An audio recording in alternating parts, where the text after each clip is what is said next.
Adonia Monica Abigail Metkono, NIM 71/2018-081. Pada saat ini kita akan membaca dan merenungkan sabda Tuhan yang terambil dari kitab pertama Korintus, pasalnya yang pertama, ayatnya yang ke-10 hingga ayatnya yang ke-18. Saya akan membacakannya untuk kita semua. Tetapi aku menasehatkan kamu saudara-saudara, demi nama Tuhan kita Yesus Kristus, supaya kamu seia sekata dan jangan ada perpecahan di antara kamu, tetapi sebaliknya supaya kamu erat bersatu dan sehati sepikir. Sebab saudara-saudaraku, aku telah diberitahukan oleh orang-orang dari keluarga Chloe tentang kamu, bahwa ada perselisihan di antara kamu. Yang aku maksudkan ialah bahwa kamu masing-masing berkata, aku dari golongan Paulus, atau aku dari golongan Apolos, atau aku dari golongan Kefas, atau aku dari golongan Kristus. Adakah Kristus terbagi-bagi? Adakah Paulus disalibkan karena kamu? Atau adakah kamu dibaptis dalam nama Paulus? Aku mengucap syukur bahwa tidak ada seorang pun juga di antara kamu yang aku baptis selain Krispus dan Gaius, sehingga tidak ada orang yang dapat mengatakan bahwa kamu dibaptis dalam namaku. Juga keluarga Stefanus aku yang membaptisnya. Kecuali mereka, aku tidak tahu, entahkah ada lagi orang yang aku baptis. Sebab Kristus mengutus aku bukan untuk membaptis, tetapi untuk memberitakan Injil. Dan itu pun bukan dengan hikmat perkataan, supaya salib Kristus jangan menjadi sia-sia. Sebab pemberitaan tentang salib memang adalah kebodohan bagi mereka yang akan binasa, tetapi bagi kita yang diselamatkan, pemberitaan itu adalah kekuatan Allah. Demikian jauh pembacaan firman Tuhan yang boleh hadir untuk sama-sama kita renungkan pada saat ini. Tema renungan yang akan menuntun kita dalam perenungan kita pada saat ini adalah keesahan gereja adalah terang bagi dunia. Dengan tujuan untuk menghantar jemaat mengerti atau memahami bahwa pentingnya keesahan atau keutuhan gereja dalam kehidupan berjemaat, karena dari keesahan gerejalah akan terpancar terang bagi dunia. Kekasih-kekasih Tuhan yang terkasih, dalam kehidupan kita sebagai umat Kristiani, kehidupan kita tidak akan terlepas juga dari kehidupan berjemaat dalam suatu komunitas gereja. Yang dalam kehidupan bergereja, kita akan banyak sekali menemui atau menjumpai pergumulan dan peristiwa, baik itu peristiwa yang baik maupun peristiwa yang buruk. Gereja sendiri merupakan salah satu kesatuan tubuh Kristus yang terhubung dengan pribadi-pribadi umat Tuhan yang dipanggil keluar dari kegelapan menuju terang Tuhan yang ajaib. Keesahan gereja sendiri mendapat tempat yang utama dalam hati setiap umat Tuhan. Namun, sejarah gereja pernah mencatat bahwa gereja mengalami perpecahan yang terus berkepanjangan semenjak perpecahan pertama terjadi pada tahun 1054 antara gereja timur dan juga gereja barat. Perpecahan gereja pada umumnya tidak dikehendaki oleh para tokoh gereja, karena hal itu juga tidak sesuai dengan kehendak Allah. Dan jika kita kembali melihat pada esensi gereja, maka keesahan gereja merupakan suatu pengharapan yang seharusnya terjadi. Tetapi ada pertanyaan yang muncul, apakah pengharapan yang seharusnya terjadi itu akan terjadi juga dalam konteks jemaat atau bergereja pada saat ini? Jemaat Tuhan yang terkasih, keesahan gereja merupakan sesuatu hal yang alkitabiah. Rasul Paulus mencatat mengenai pengertian keesahan yang diwujudkan dalam kata kesatuan. Menurut Rasul Paulus, keesahan memiliki dua pengertian, yaitu satu, kesatuan roh dan juga kesatuan kepercayaan. Kesatuan roh merupakan suatu tanggung jawab rohani orang-orang percaya untuk terus-menerus dipelihara dalam kehidupan berjemaat. Sedangkan kesatuan kepercayaan merupakan suatu sarana ke depan yang akan dicapai setelah setiap jemaat memelihara kesatuan roh. Rasul Paulus pun mengungkapkan bahwa gereja itu sebagai satu kesatuan tubuh Kristus. Kristus merupakan kepala gereja dan gereja merupakan tubuhnya. Ajaran yang ditekankan oleh kiasan tubuh Kristus adalah masyarakat Kristen sebagai satu organisasi atau badan yang di dalamnya semua mereka mempunyai peranan, bersekutu dan wajib mengindahkan serta mempertahankan persekutuan tersebut. Jadi, gereja diharapkan merupakan satu kesatuan organisme yang tidak dapat terpisahkan. Keesaan gereja juga didasari oleh pandangan bahwa Allah yang esa memilih satu umat kesayangan untuk menebus mereka dari dosa. Jemaat adalah satu umat dan satu Allah, umat kepunyaannya sendiri. Oleh karena Allah itu satu, maka satu pula lah umatnya atau gerejanya. Kekasih-kekasih Tuhan yang terkasih, mengenai bacaan kita yang sudah kita baca tadi, yang dicatat dalam surat pertama Paulus kepada jemaat di Korintus, yang menceritakan bahwa pada saat itu terjadi suatu perpecahan antar jemaat yang membuat Paulus menuliskan surat nasihat tersebut terhadap jemaat di pertama Korintus. Pada ayatnya yang ke-12, di situ kita lihat bahwa terjadinya perpecahan. Perpecahan itu terjadi karena para pemimpin dalam jemaat mulai berkembang. Beberapa anggota gereja mulai lebih dekat kepada para pelayan Injil tertentu daripada dengan Injil.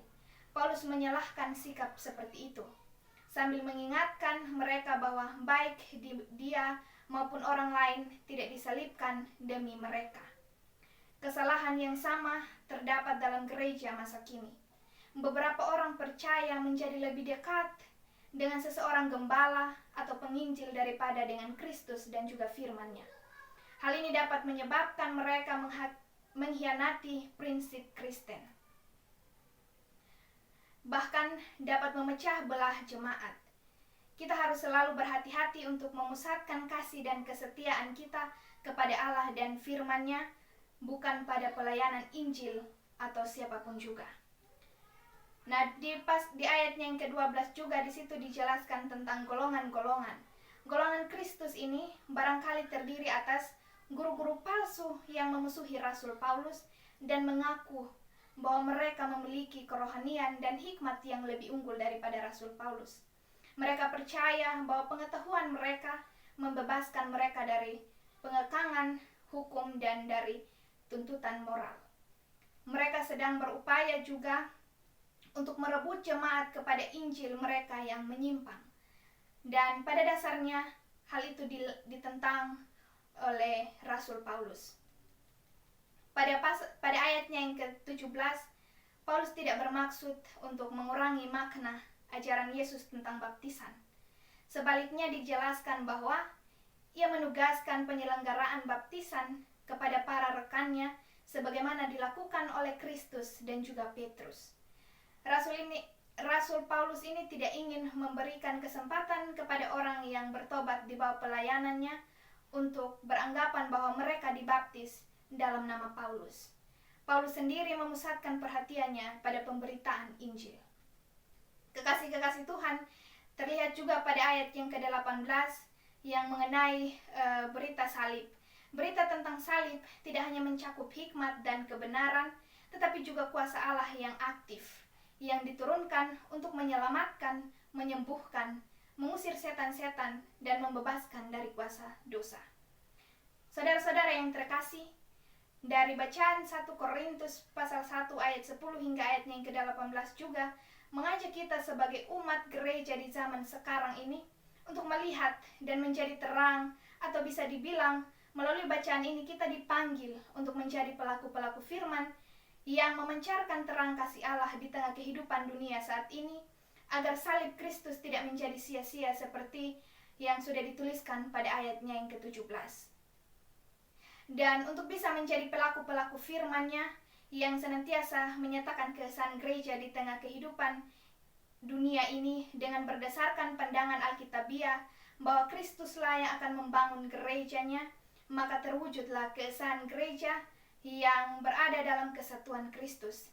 Kesatuan dalam Kristus adalah pemberian Allah.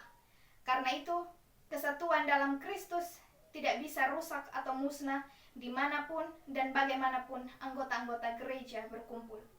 Sebab yang mempersatukan gereja-gereja di berbagai tempat itu bukan karena organisasinya atau pimpinannya dan atau tata ibadahnya, melainkan Roh yang satu, Tuhan yang satu, Bapa yang satu, harapan yang satu, iman yang satu, dan baptisan yang satu di dalam Kristus Yesus. Dan agar dapat mewujudkan kesatuan atau keesaan gereja, maka harus kembali berpijak dari Kristus sebagai kepala dan pendiri gereja. Berangkat dari penjelasan di atas, ilustrasi akan membawa kita untuk lebih memahami tentang firman yang sudah saya sampaikan tadi. Ilustrasinya begini.